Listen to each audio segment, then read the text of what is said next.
un pasaje que nos debe de llevar a nosotros a un examen de conciencia. Un examen de conciencia, hermano, que nos permite escudriñar cada área de nuestra vida. Amén. Para poder no solamente vivir en la justicia divina, sino también para poder aplicarla de una manera justa hacia otras personas. Amén. Y por la mañana dice, volvió al templo y todo el pueblo vino a él y él sentado les enseñaba. O sea que él estaba sentado con sus discípulos haciendo la labor que él hacía todos los días, ¿verdad? Congregaba a un grupo de creyentes y no creyentes que se acercaban a él mientras él enseñaba. En medio de esa reunión, de esa congregación, de una de tantas, se aparece en un grupo de fariseos, de escribas de la ley, presentándole una situación un tanto bochornosa y comprometedora, porque no solamente estaba el Señor ahí, había otras personas ahí en este lugar congregadas escuchando las enseñanzas del Señor, pero de pronto la reunión se ve interrumpida. Cuando vemos en el versículo 3, entran un grupo de fariseos, dice entonces los escribas y los fariseos le trajeron una mujer, dice la palabra, sorprendida en adulterio, y poniéndola en medio, le dijeron, maestro, esta mujer ha sido sorprendida en el acto mismo de adulterio. Y en la ley nos mandó Moisés a apedrear a tales mujeres. Tú pues, dicen los fariseos, de una manera hipócrita, porque al decirle maestro, ellos estaban demostrando eso, porque sus intenciones no eran buenas. Sus intenciones eran atrapar al Señor, para enjuiciarlo, para encarcelarlo, para matarlo si es posible. Pero ellos se dirigen con esta actitud falsa, dándole a Jesús un lugar que Jesús tenía, pero que no existía en su corazón. Encontramos a esta mujer en el pleno acto. O sea, esta mujer la encontraron, según las palabras de los fariseos, en el mero acto. Hermano, lo que ellos querían era usar a esta mujer como una especie de carnada humana para prender a Jesús. Amén. Para acusarlo por medio de las palabras del Señor. Acuérdense, ellos querían acusar al Señor por cualquier cosa que Él dijera. Y basándose en la ley que vamos a leer en Deuteronomio 22 en unos instantes, ellos esperaban que Jesús condenara a esta mujer. Mira, te la traemos aquí, ¿verdad? Para que tú la juzgues. Pero ellos no querían que la juzgara bien, porque a ellos lo último que les importaba era lo que esta mujer estaba o había hecho. Ellos la estaban usando solamente a ella. En ellos, en los fariseos, no había amor por las personas. No había misericordia por las personas. Ellos los llamaban pecadores.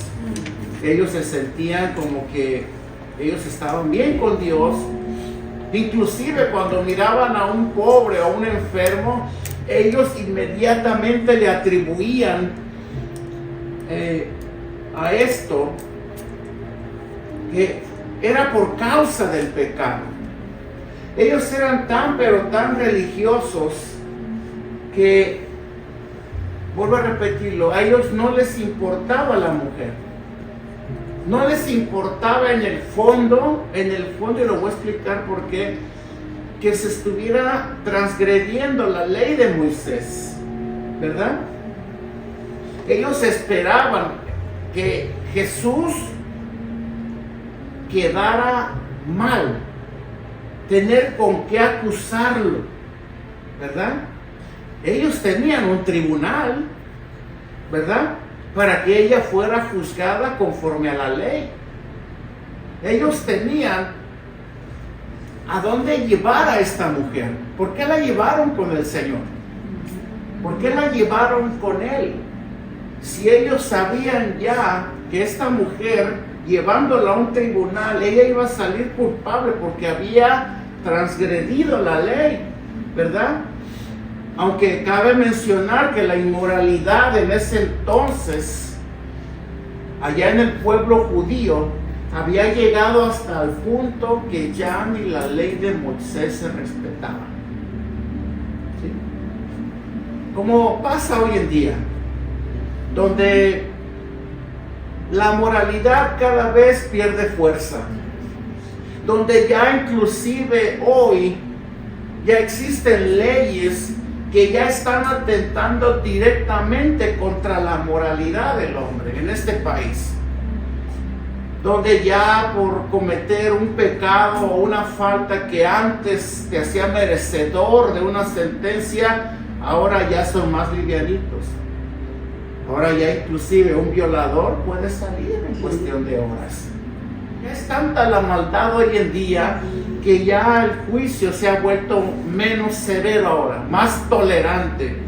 Bueno, te digo una cosa, lo que está pasando hoy en día en la sociedad, desde aquel entonces ya estaba sucediendo también. Inclusive aún entre los mismos fariseos había esta clase de pecados, ¿verdad? Ya no se respetaba la ley de Moisés, pero sí se aplicaba. Aún así se aplicaba. Pero ya se hacía más de la vista gorda cuando veían situaciones similares. Acuérdense, ¿cuál era el móvil de todo esto? Aprender al Señor. ¿Amén? En realidad lo que ellos estaban pretendiendo era obligar a Jesús a elegir entre la misericordia y la justicia. ¿Por qué razón? Porque si Jesús condenaba a la mujer, entonces, de acuerdo a ellos, a los fariseos, y enfrente de todo el pueblo, si Jesús condenaba a la mujer, entonces ¿dónde quedaba la misericordia que el Señor pregonaba? ¿Dónde quedaba el amor del cual Él presentaba a la gente? ¿Verdad? Y si Él la perdonaba, entonces quedaba claro que el Señor no respetaría la ley de Moisés. Y por otro lado también, si el Señor condenaba a la mujer, esto incitaría a los judíos, de acuerdo a la ley de Moisés, a apedrear a la mujer, cosa que esto le iba a traer al Señor problemas con las autoridades romanas, ¿verdad? Que no permitían a los judíos ejecutar a nadie. Pero veamos qué dice Deuteronomio 22:22, de acuerdo a la ley que ellos estaban usando para condenar a esta mujer, para hacer que el Señor condenara a esta mujer. Dice: si fuere sorprendido alguno acostado con una mujer casada con marido, de acuerdo a la ley, dice, ambos morirán. Dice, la mujer morirá solamente, ¿no? Dice, ambos morirán, el hombre que se acostó con la mujer y la mujer también. Así quitarás el mal de Israel. En Juan 18:31 queda en claro que de acuerdo a la ley y a los romanos tampoco se les era permitido a los judíos ejecutar esta clase de castigos. Porque acuérdense, Israel estaba bajo el yugo del Imperio Romano y al final el Imperio Romano estaba aún por encima de la ley. Hasta ese punto llegaron. Entonces les dijo Pilato: tomadle vosotros y juzgadle según vuestra ley. Y los judíos le dijeron: a nosotros no nos está permitido dar muerte a nadie.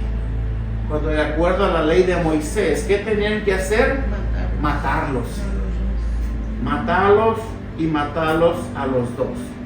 Pero pareciera ser, hermano, que los escribas y los fariseos, pareciera ser que ellos habían preparado la trampa perfecta para el Señor.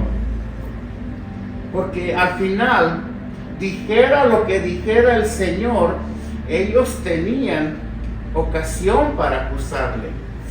Si la condenaba, si la perdonaba o si le aplicaba la ley de Moisés, ellos tenían la de ganar.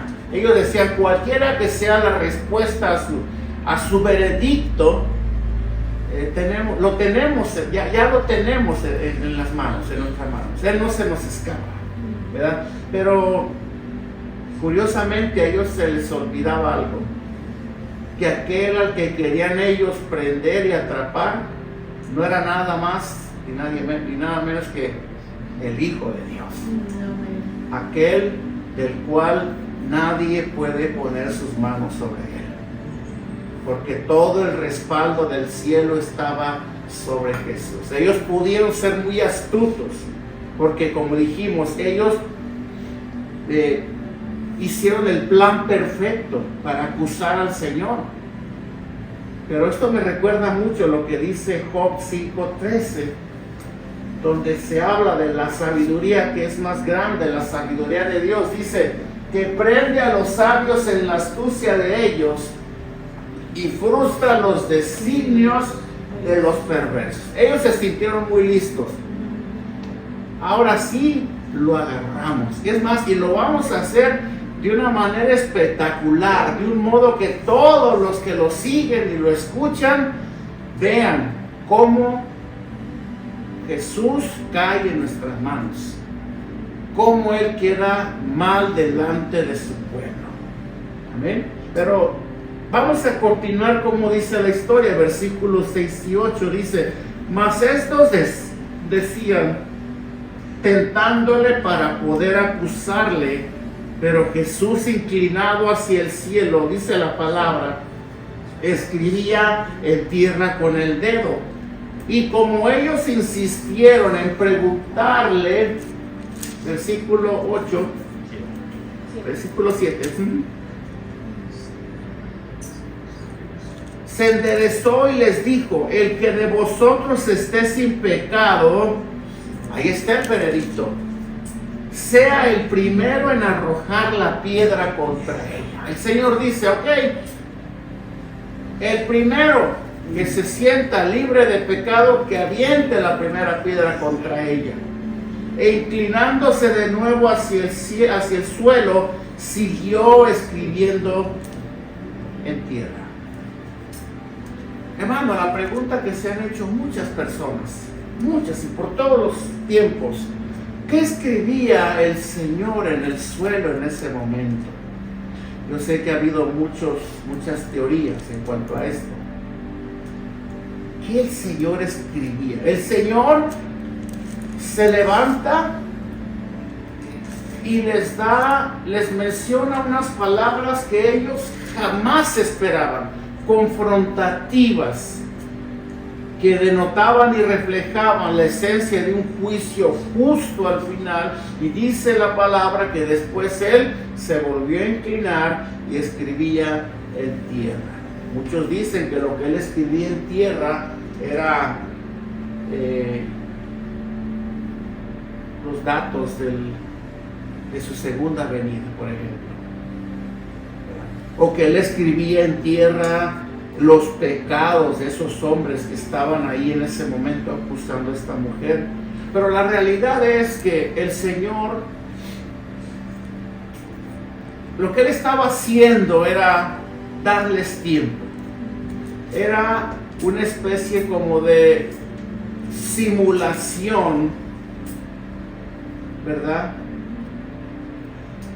Para que ellos tuvieran el tiempo de reflexionar en las palabras que Él les dijo.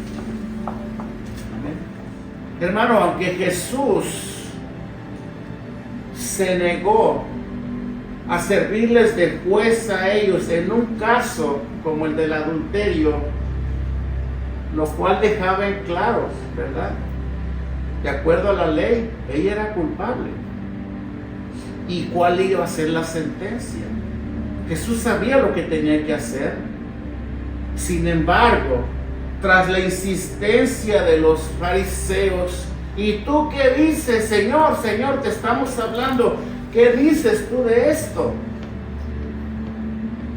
El Señor, en lugar de decirles que no tienen la ley, que no tienen tribunales para llevarla allá y que ellos la juzguen, pero está bien, tras la insistencia Jesús tomó la iniciativa y les mostró a ciencia cierta cómo es que debería llevarse a cabo un juicio justo. Acuérdense, la palabra de Dios dice, y el mismo Señor Jesucristo dijo: yo no he venido a llamar a justos al arrepentimiento, sino a pecadores. Porque el Hijo del Hombre no vino a condenar al mundo, sino para que el mundo fuese salvo por medio de Él. Pero vamos a empezar a establecer las cosas como deben de ser, no de acuerdo al punto de vista terrenal, pero sí de acuerdo a las políticas celestiales, por decirlo así. ¿Cómo es que se debe de llevar a cabo un juicio justo? Poder llevar a cabo un juicio justo de acuerdo a las reglas del cielo es que los acusadores deben de demostrar una inocencia, cosa que, hermanos, es imposible. Todos somos culpables. Los fariseos y los escribas eran tan pecadores como esta mujer. Amén. Los judíos, hermano, eran muy dados y les encantaba a ellos aplicar la ley para castigar a otros, pero ellos mismos no se ponían por debajo de ella. Amén. Por eso el Señor los obliga con sus palabras literalmente a examinar su propio corazón. Lo que Jesús quería enseñarles, hermano, en materia de juicio es qué tan importante es la culpabilidad del acusado como la inocencia de los acusadores. ¿Entendemos aquí? O sea, es tan importante la culpabilidad de un acusado como la inocencia de los que lo acusan. ¿Estamos entendiendo las palabras del Señor? Dice Juan 7:19, dice la palabra del Señor: ¿no os dio Moisés la ley y ninguno de vosotros cumple la ley? ¿Por qué procuráis matarme? O sea, la ley se aplicaba, sí, al culpable. Esa era la ley. Pero de acuerdo al Señor, hermano, el Señor, por decirlo así, Él no fue juzgado, no fue crucificado porque había inocencia en sus acusadores, porque ellos mismos eran pecadores. Ni ellos mismos respetaban la ley. Jesús no estaba siendo tolerante con el pecado de adulterio. Jesús en ningún momento estaba consintiendo el pecado de esta mujer. Había un punto más profundo dentro de todo esto. Sí, la mujer pecó, y ella tenía que ser juzgada, pero de acuerdo a las normas celestiales, el que esté libre de pecado, entonces que tire la primera piedra. El problema con estos fariseos y con estos escribas fue que pusieron al Señor como juez, sin esperarse que al ser juzgada esta mujer por su pecado, ellos también serían juzgados por el suyo. Porque el Señor no juzga de una manera parcial. El Señor es justo. Por esa razón, para nosotros como creyentes es pecado y es abominación delante de Dios cuando nosotros juzgamos los pecados de otros sin darnos cuenta sin tomar en cuenta los nuestros. Somos muy dados a ejecutar juicios contra otros sabiendo que hay un juicio del cielo que está pesando sobre nosotros también. Porque nadie, al final, nadie es inocente. Si está bien, el único que juzga es Dios. Amén. El único que juzga es Dios y no el hombre. Así que era necesaria también la inocencia de los acusadores. Como no había, pues entonces no se podía juzgar de esta manera, estando el Señor de por medio. Amén. Número 2. Se debe juzgar sin hacer acepción de personas. ¿Quién había sido puesto como juez de esta situación? Jesús. Él había sido puesto. Él estaba enseñando. Él estaba dando sus enseñanzas como normalmente lo hacía. Ellos fueron los que vinieron a Él. Ellos fueron los que literalmente invitaron al Señor para que Él fuera el juez de esta mujer. Pero no con el fin de condenarla ni de justificarla, sino con el fin de poner, como vuelvo a repetirlo, al Señor contra la pared.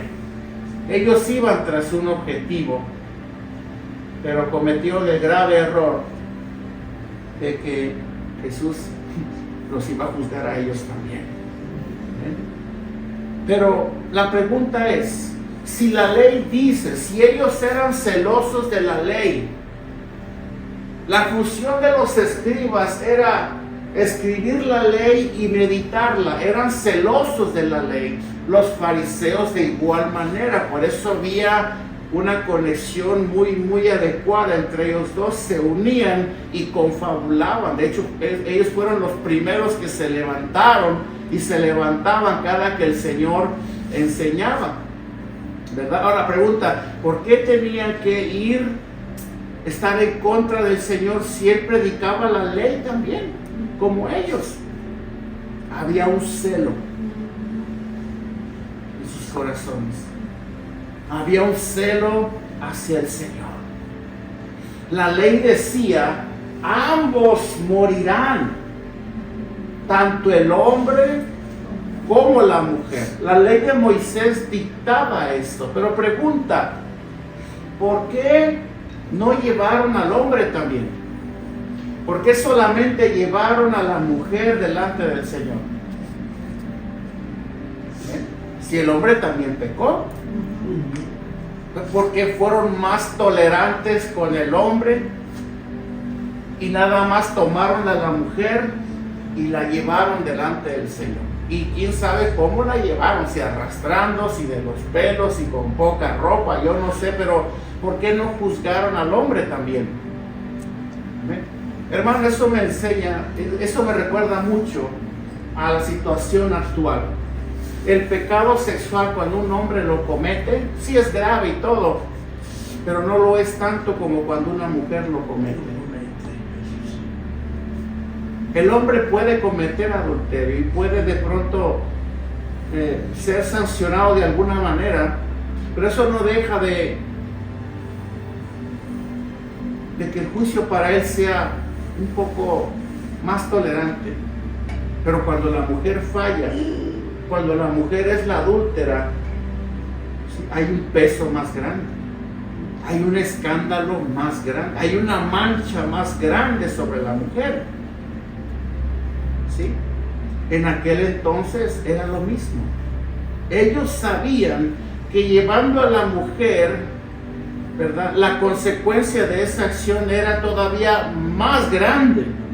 Iba a escandalizar más, porque fue la mujer. ¿Sí? La mujer fue la que falló. Vamos a poner al Señor en un aprieto más grande. Vamos a ver qué dice, ¿verdad? ¿Qué dice en cuanto a esta situación? ¿Acaso no eran ambos culpables? Sí. De acuerdo a las normas del cielo para juzgar a otros, todo juicio delante de Dios se debe de hacer sin acepción de personas. Sin acepción de personas. Así como también en el juicio de Dios, todas las personas serán juzgadas. A ellos se les olvidó esto. Los judíos y todos los hombres, hermano, solo esperan el juicio sobre los demás, pero rara vez sobre ellos mismos. Y eso es algo que nosotros cometemos también. Nosotros esperamos que los demás sean juzgados por sus fallas, por sus pecados, pero rara vez nos ponemos a pensar que también nosotros somos pecadores. Todos somos pecadores. O sea, no hay nadie que pueda juzgar, a no ser el Señor Jesucristo, el pecado de alguien más, porque no hay ninguno que sea inocente. No hay ninguno que diga, yo como nunca he pecado, yo puedo juzgar a otros.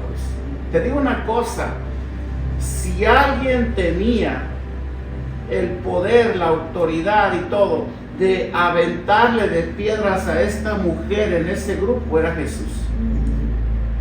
De acuerdo a las reglas celestiales, porque Él no había pecado.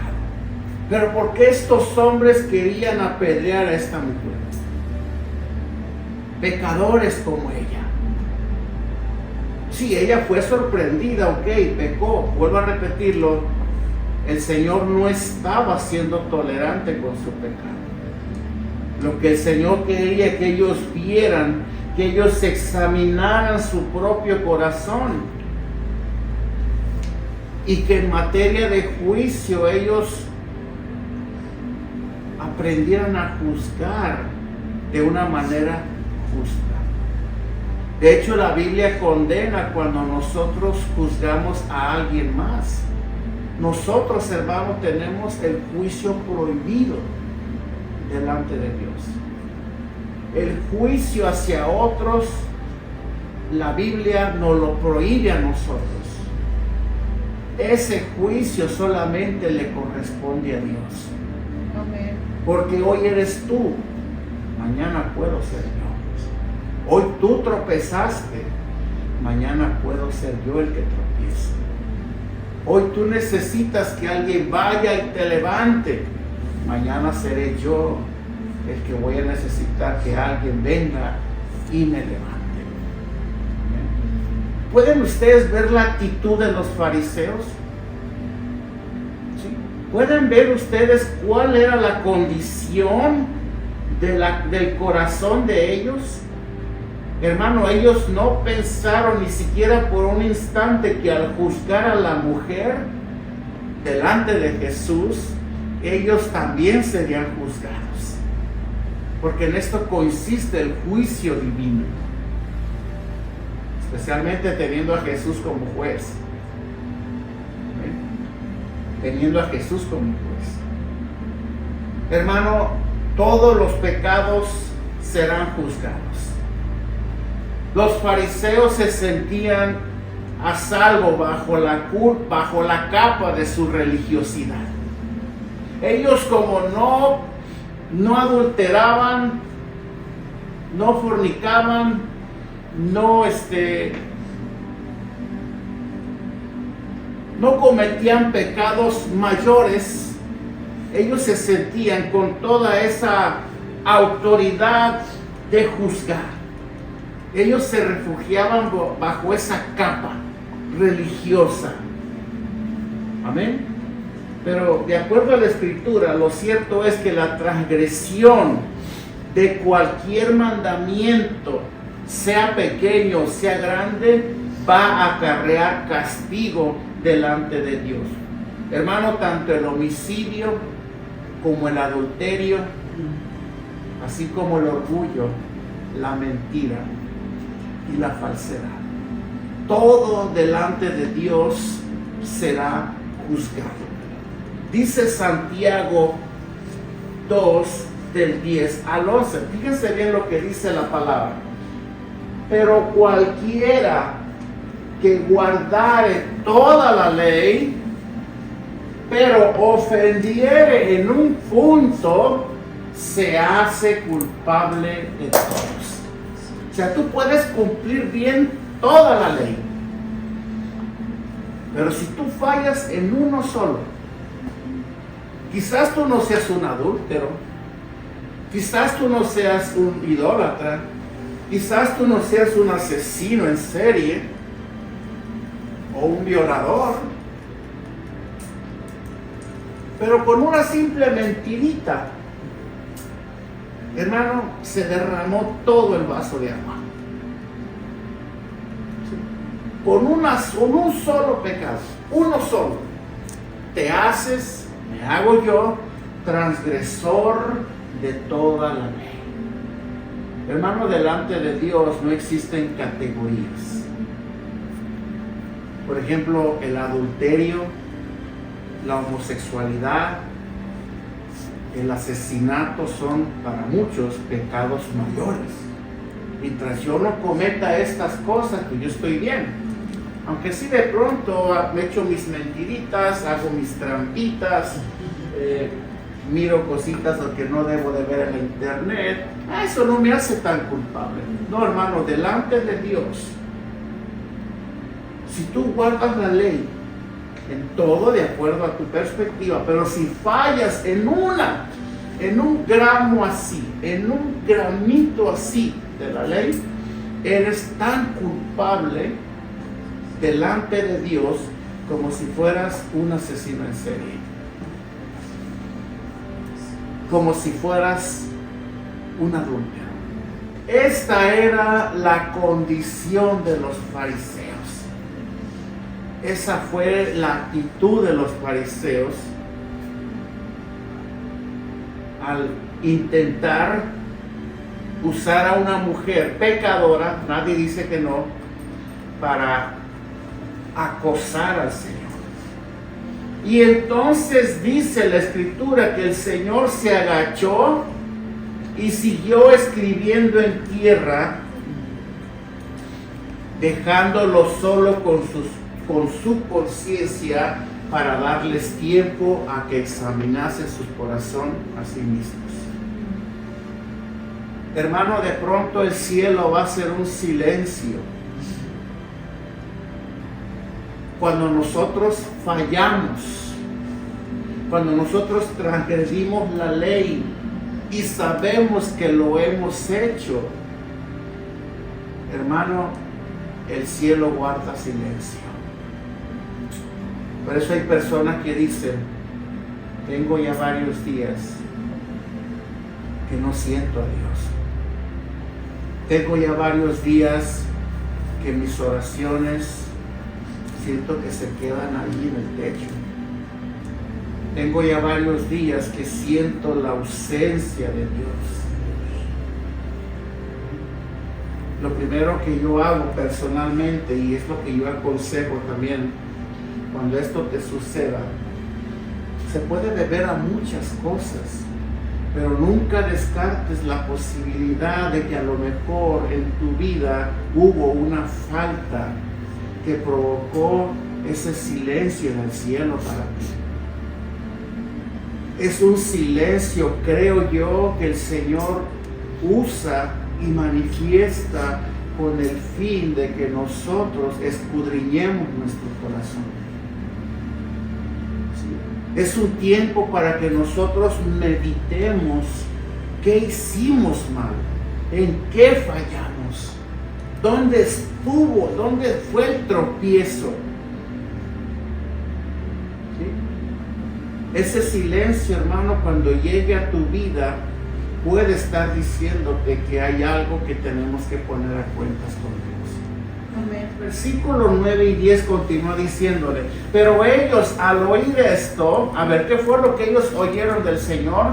El que esté libre de pecado, que lance la primera piedra contra ella. Pero ellos al oír esto, acusados por su conciencia, salían uno a otro, comenzando desde los más viejos hasta los postreros. Y quedó solo Jesús y la mujer que estaba en medio. Enderezándose Jesús, versículo 10, y no viendo a nadie sino a la mujer, le dijo, ¿dónde están los que te acusaban? Y le pregunta, ¿ninguno te condenó? Si leímos y pusimos atención, ellos salieron de la escena acusados por su propia conciencia. Hermano, esto nos enseña a nosotros cuán grande es el poder de la conciencia. ¿Tú sabías que todos tenemos una conciencia? Es a través de la conciencia que Dios da testimonio de su ley en tu corazón. La ley de Dios ha sido escrita en el corazón de todos los hombres, aún hasta del más grande pecador que pueda existir. Ahí está escrita la ley de Dios, de acuerdo a Romanos 15, si la puedes poner. Dice, veamos lo que dice.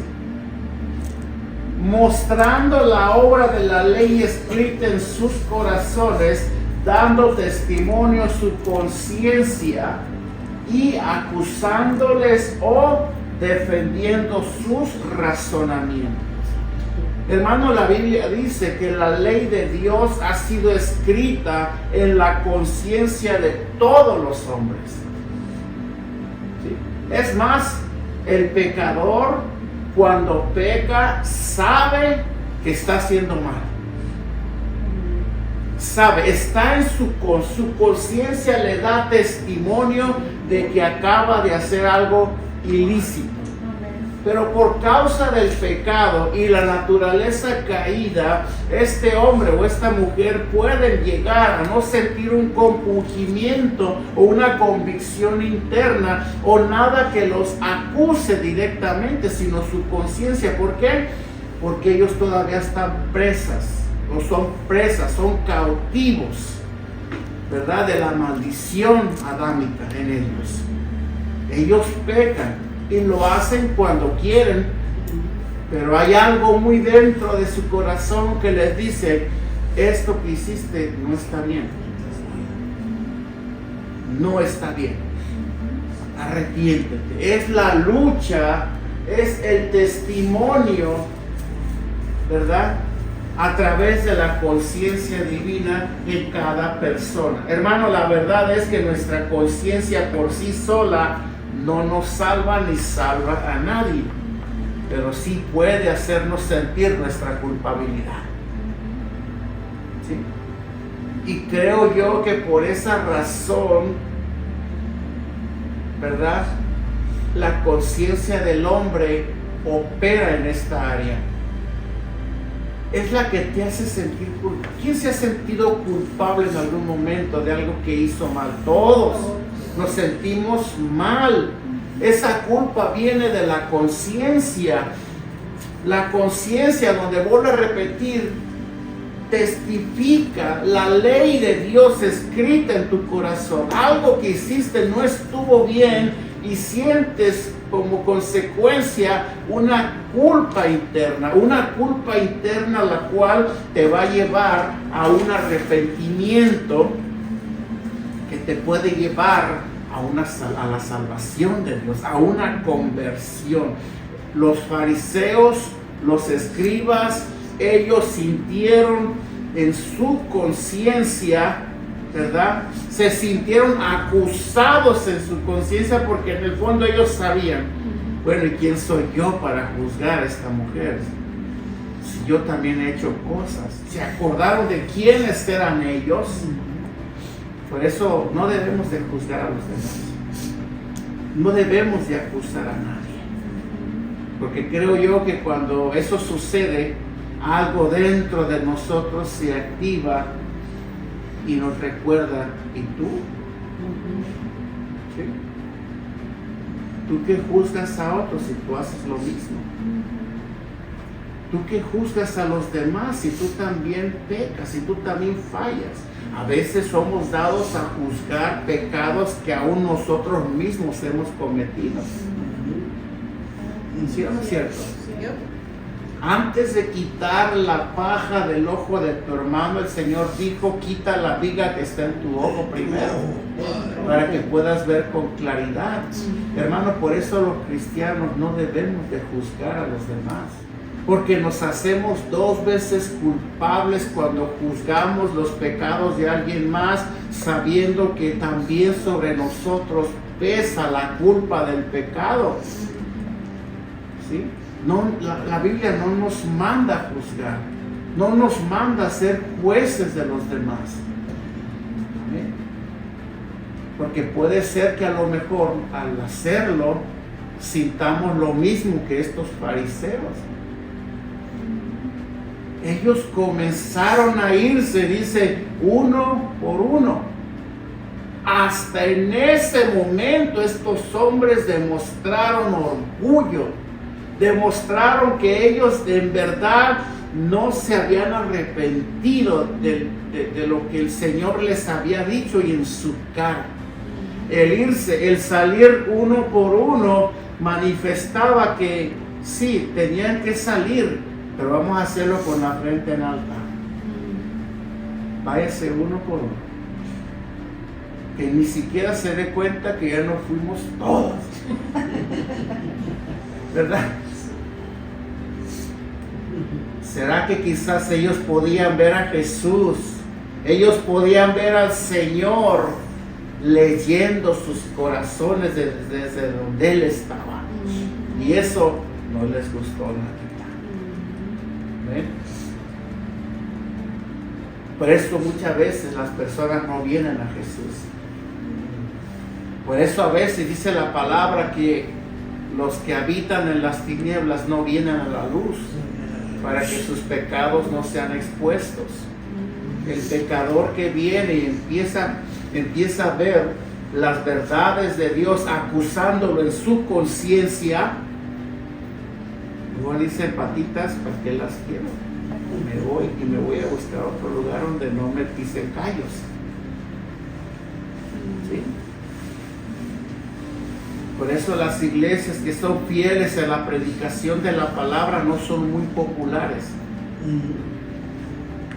Por lo general, no digo todas porque hay iglesias muy bendecidas, todas, aunque sean sanas de sana doctrina, por lo general las iglesias bíblicas, como debe de ser, son iglesias pequeñas. ¿Sí? Y las iglesias donde no son tan bíblicos, son más suaves, son las que siempre están más llenas. La gente va a esos lugares. La gente va buscando que les hablen de todo menos de lo que ellos están mal. Que les pisen callos. Por esa razón no vienen a la luz. No son expuestos a la luz. Amén. Hermano, una vez veamos qué dice Juan 3:20. Ya voy terminando. Denme solamente unos minutitos. Juan 3:20 dice, veamos lo que dice la palabra. Porque todo aquel, ahí está, miren, porque todo aquel que hace lo malo aborrece la luz. ¿Entendemos estas palabras? Amén. Y no viene a la luz para que sus obras no sean reprendidas. ¿Ven? Una vez que los acusadores se fueron, porque acuérdate, el Señor fue tajante. Ellos se sintieron tan incómodos que prefirieron salir uno a uno.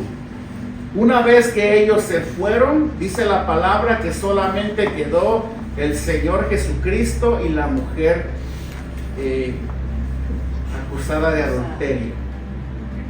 Pero curiosamente, de acuerdo al párrafo, la mujer no salió corriendo detrás de los fariseos, sino que se quedó con Jesús. Ella se quedó ahí.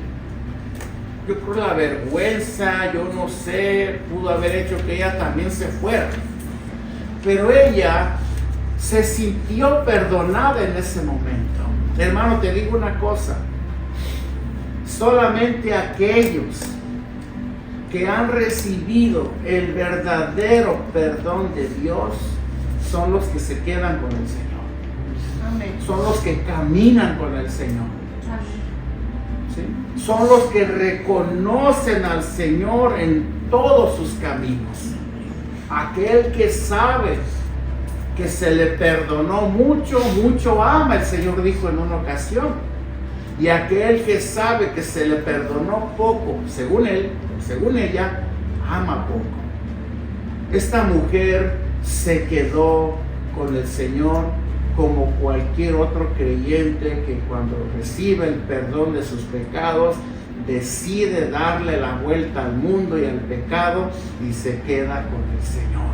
Amén. Es el que camina con el Señor. El que no recibe el perdón, el que no se arrepiente genuinamente, es aquel que no camina con el Señor. Amén. Es aquel que se va con la multitud, las multitudes. Ella se quedó quizás un tanto nerviosa. ¿Y ahora qué va a pasar? ¿Ahora qué va a hacer el Señor conmigo? Ahora, ¿qué sigue después de esto? Pero ella sentía quedarse ahí. Es más, ni siquiera ella sintió el impulso de excusarse a sí misma por su pecado. Ni siquiera intentó compararse con otros pecadores peor que ella, porque en el fondo ella sabía que ella era culpable. Hermano, nada ganamos tú y yo con vivir justificándonos delante de Dios por el pecado que otros hacen. Y yo creo que esa es una esperanza falsa de muchas personas. Luego, cuando son sorprendidos en alguna falta, ellos dicen, pero todos lo hacen. Oye, por ejemplo, ¿por qué no vas a la iglesia? No, porque los pastores son unos ladrones. Sí. ¿Sí o no? Sí. O sea, ellos saben que ellos necesitan de Dios. Bueno, yo al menos no voy a la iglesia para no ser un hipócrita, ¿verdad? Mejor me quedo como estoy. O sea, están bien, según ellos, están bien. Mejor quédate ahí, vas para el cielo como quieras. No. O sea, intentan justificarse a ellos mismos, ¿verdad? Comparándose con otros. Según ellos, peor que ellos. Ese es un mal que puede haber en muchos. Para no sentirnos tan mal con nosotros mismos, optamos por juzgar a los demás, juzgar a los que están débiles, juzgar a los pecadores, juzgar a los que están cojeando de una pata, juzgar a los que quizás no están al mismo nivel espiritual que nosotros, juzgando quizás al que ha cometido pecados más graves que los míos, según yo. Esa es una forma de buscar alivio en nosotros, cuando esto no debe de ser así. Los fariseos se sentían de esta manera, mujer pecadora, pero en el fondo todos estaban igual. Si no, nadie se hubiera ido. Y es que si el Señor no es el que pone la convicción en nosotros, si no somos expuestos a la verdad de la palabra de Dios, hablándolo allá entre nosotros, hermano, no va a haber convicción de pecado. vamos a seguir caminando como que estamos bien, como que vamos para el cielo, como que no hay mejores cristianos que nosotros, cuando en realidad somos expuestos a la verdad. Ahí podemos ver y decir, me falta tanto, me falta mucho todavía. Es más, reconozco que si yo voy al cielo, grande es la misericordia. Conste, no me siento que voy al cielo porque sé mucha Biblia, o porque congrego, o porque doy a los pobres, o porque soy un buen marido, una buena esposa, un buen padre, un buen empleado. No siento que voy al cielo por eso, porque por obras nadie va al cielo. En el fondo sé que aunque yo sea una eminencia como ciudadano, sé que soy un pecador en el fondo. Amén. Sé que me merezco el infierno. Sé que merezco pasar la eternidad allá donde van todos los pecados. Ahí merezco ir yo. Ahí merezco estar. Esto, hermano, nos hace valorar más todavía lo que Cristo hizo por nosotros. Amén. Siempre reconoce que es por la gracia de Dios, por la cual, siendo quien eres, siendo quien soy, vamos a ir a un lugar que no nos merecíamos ir. Vamos a un lugar que no era nuestro destino final al principio. Nuestro destino era allá abajo. Amén. No vamos a ir al cielo sintiéndonos los mejores cristianos. Vamos a ir al cielo sintiéndonos los más miserables pecadores, porque eso exalta y resalta la obra de Cristo en nosotros. Amén. Eso va a hacer que cuando lleguemos allá arriba caigamos de rodillas delante de Él y digamos, gracias por haberme traído a este lugar. Gracias por haber entregado tu vida en esa cruz para que yo pudiese estar aquí. Hermano, el cielo va a estar lleno de gratitud en aquel día. El cielo va a estar lleno de personas agradecidas con Dios. Pero no esperes a llegar a ese lugar para estar agradecido. Sea agradecido desde ahorita. Desde ahorita comienza a cambiar tu actitud hacia Dios.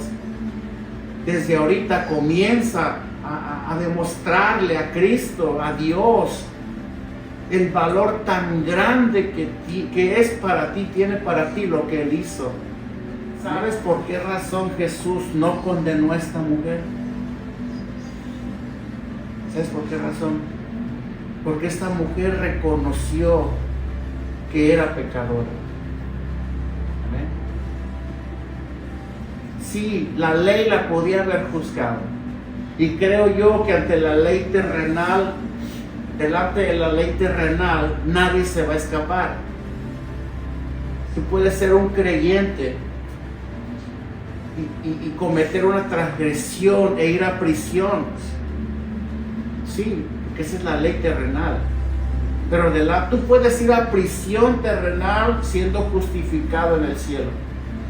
Puedes estar ahí en la cárcel estando ya justificado por Dios. En las cárceles de una ciudad hay mucha gente que va para el cielo, ¿sabes eso? Hay muchos presos que van a ir al cielo. Están presos, están cumpliendo condenas, sí, pero ya sus almas le pertenecen al Señor. Esa es la verdadera libertad. La mujer entendió inmediatamente lo que significa la gracia que libera al culpable de la condenación. Hermano, para Jesús una mujer como esta y para cualquier otra persona, ¿verdad? Hay posibilidades de que sea salvada. Dice la palabra que Dios no hace acepción de personas. Él vino a salvar a todos. Jesús vino a salvar a todos. Acuérdate de esto. Acuérdate que cuando nosotros acusemos a alguien, acuérdate que también por esa persona Cristo murió en la cruz y puede hallar y encontrar la salvación como tú y como yo la hemos alcanzado también. Amén. Si esa persona pecó, acuérdate que también nosotros pecamos y que también fuimos justificados por Dios de nuestro pecado. Y esta persona también puede hallar la justificación delante de Dios si algún día conoce al Señor. Juan 3:17 dice: porque no envió Dios a su Hijo al mundo para condenar al mundo, sino para que el mundo sea salvo por él. Ya para terminar, leemos versículo 11, dice: y ella dijo: ninguno, Señor. Entonces Jesús le dijo: ni yo te condeno, vete y no peques más. Mujer, ¿dónde están los que te acusaban? ¿A dónde se fueron? El Señor sabía que se habían ido. Ahora, ¿dónde están? Ninguno te condena al final. Venían con el dedo acusador todos, pero mira, su conciencia los condenó a ellos primero. Ahora ya no está. Por eso la palabra de Dios dice: ninguna condenación hay a los que estamos en Cristo Jesús. Hermanos, seas quien haya sido, sean los pecados o las faltas que hayas cometido a lo largo de tu vida, el daño que hayas hecho, yo no sé hasta qué punto llegaste en tu vida dentro de la transgresión a Dios en tu vida. Acuérdate de esto: si has conocido a Cristo y si Cristo ha perdonado tus pecados, dice la palabra que no hay condenación para ti. No hay condenación para los que estamos en Cristo Jesús. Aquellos que te acusen o aquellos que te perseguían antes por causa de todo lo que hiciste mal, serán como nada. Dios se los llevará de tu vida. Tú te vas a sorprender cómo hasta tus peores enemigos se quedan con la boca cerrada, porque Dios se la cierra.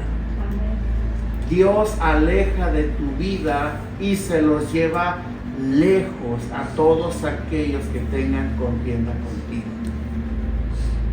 Porque dice la palabra que ninguna condenación hay para los que estamos en Cristo Jesús. Esto es lo que conforme a su propósito hemos sido llamados. Amén. Eso dice la palabra del Señor. Recordemos esto, que la misericordia siempre va ligada a la justicia y que también no nos da licencia para pecar. Porque el perdón nunca debe de ser interpretado, vuelvo a repetirlo, el perdón de Dios que tú has recibido ya por causa de tus pecados nunca debe de ser interpretado como una invitación para seguir pecando, sino todo lo contrario. No hay rey, dice la palabra, Dios no puede ser burlado. Todo lo que el hombre sembrare, eso segará.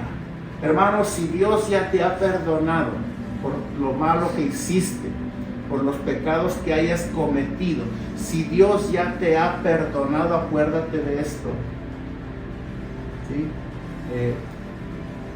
Ya no sigas pecando. El perdón de Dios no nos da esa licencia para seguir pecando. No seas como los religiosos que van a la iglesia el domingo y salen con su conciencia tranquila porque han cumplido con el culto a Dios y vuelven a ser los mismos el lunes por la mañana. Amén. Acuérdate de esto. El perdón de Dios, tenemos que vivir en ese perdón. Vete y no peques más, también nos enseña cuál es la naturaleza del verdadero arrepentimiento. Amén. ¿Por qué razón? Porque con esto el Señor nos enseña que Un verdadero arrepentimiento implica un cambio de corazón. Acuérdate de esto, un verdadero arrepentimiento implica un cambio de corazón, un cambio de conducta. La persona arrepentida debe de dejar de vivir en las tinieblas y vivir en la luz de Cristo. Amén. Hermano, ahí es donde podemos ver con claridad cuando una persona se ha arrepentido de sus pecados. Ya no vive en las tinieblas, ahora vive en la luz. La persona que de corazón se ha arrepentido ya no vive en las tinieblas. ¿Entendemos esto? Amén. Yo puedo ver con claridad, y tú lo puedes ver también, cuando una persona no se ha arrepentido de corazón delante de Dios, sigue pecando en lo mismo. Sigue pecando en lo mismo. Amén. Hermano, la Biblia enseña que abandonar el pecado es la esencia misma del verdadero arrepentimiento. ¿De qué te has arrepentido? ¿De qué Dios te ha perdonado? Tú me dirás, pues me ha perdonado de esto o del otro. Bueno, eso me dice que ya no lo haces. Eso me dice que ya no lo practicas. Esta mujer, ¿de qué la perdonó el Señor? De adulterio.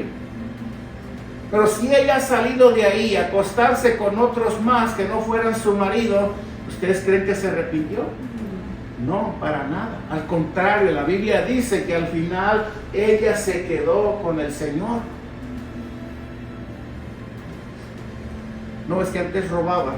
Bueno, ya no robes. Antes mentía. Ya no mientas. Antes miraba mujeres ajenas. Ya no las veas. Antes miraba cosas por las redes sociales. Ya no las veas.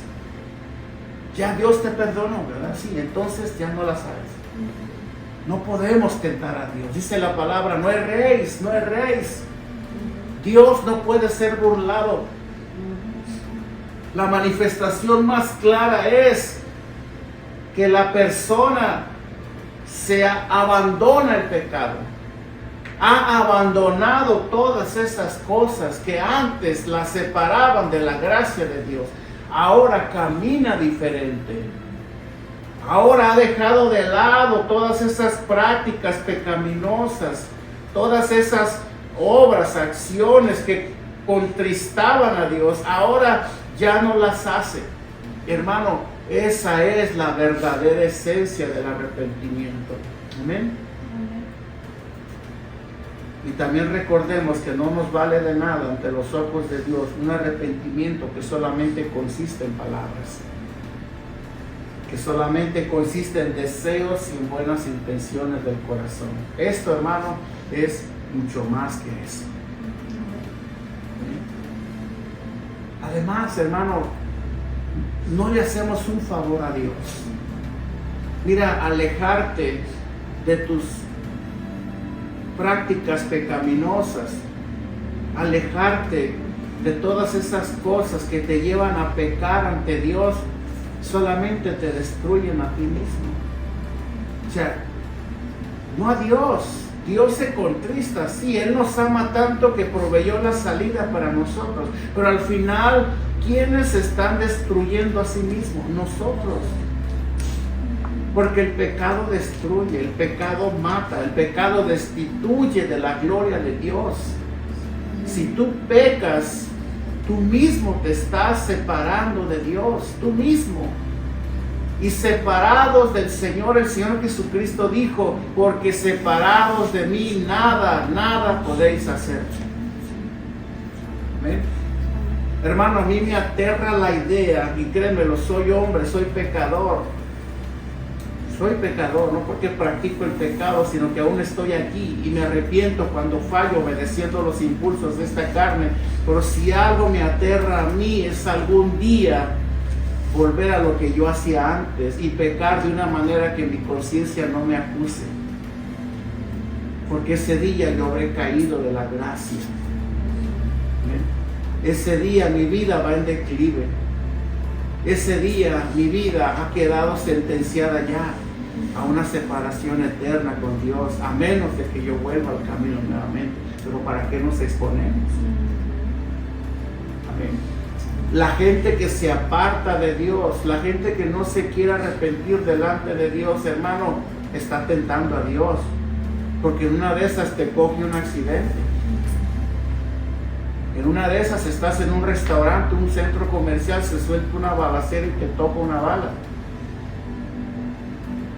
Estamos tentando a Dios. Uno nunca sabe lo que nos pueda pasar saliendo por esa puerta. Amén. ¿Qué es lo mejor que podemos hacer? Volvernos a Dios. Estar conscientes del peligro que nosotros corremos.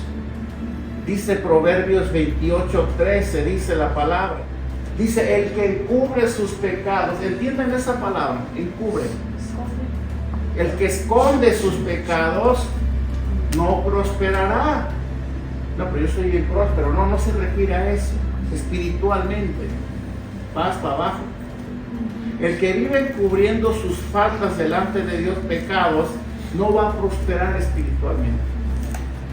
Sino cada vez su vida se va a ir secando más. Se va a ir secando más. Se va a ir secando más, como esa macetita que no le echan agua, se seca y se muere.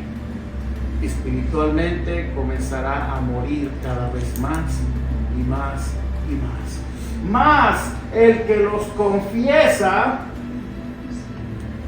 y se aparta, no dice y mantiene ahí, ¿verdad? Y se aparta, alcanzará misericordia. Hermano, si tú te has dado cuenta